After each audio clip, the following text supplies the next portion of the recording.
राधे राधे बच्चों, today we have to learn a new chapter adventure of Ibn Battuta by Janet Harley gold.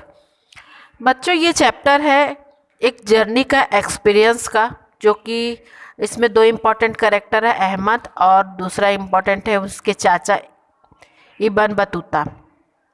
आजकल journey हमारे लिए कितना easy हो गया है ना।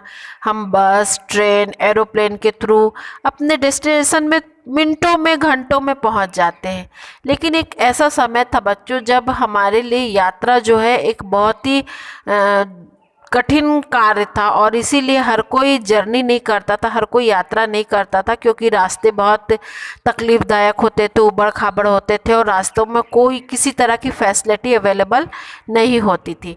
तो ये भी उन्हीं समय का एक एक्सपीरियंस है जब अहमद अपने चाचा से उनकी यात्रा और उससे रिलेटेड जो एक्सपीरियंस है वो हम लोगों के साथ शेयर कर रहे हैं, और वो बता रहे हैं कि रास्ते में उन्हें इसलिए मैं पर्सिया कारवा के शासक के साथ मक्का छोड़ दिया। जब मैं जवान था, मैं वहाँ के आसपास के आश्चर्यजनक शहरों के बारे में, बहुत सी कहानियों के बारे में सुना था, लेकिन मेरी यात्रा के दौरान मैंने बहुत कुछ भिन्न देखा।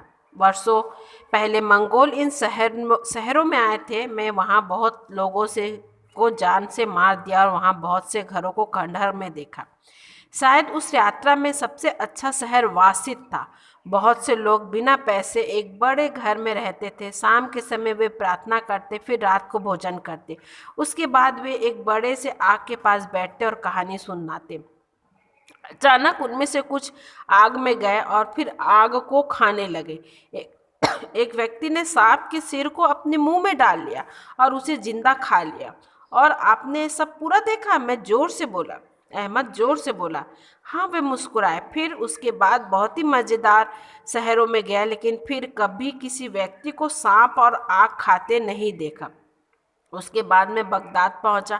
कितना आश्चर्यजनक शहर है, लेकिन मैं वहां पर बीमार पड़ गया, इसलिए मैं जल्दी ही मक्का वापस आ गया। मैं वहां साधुओं से मिला और 1 वर्ष तक प्रार्थना किया। फिर धीरे धीरे मैं अच्छा अनुभव करने लगा। और उसके बाद आपने क्या किया? मैंने पूछा। अहमद ने पूछा अपने चाचा से कि चाचा आपने और क्या किया? फिर मैंने अपनी पहली समुद्र यात्रा की।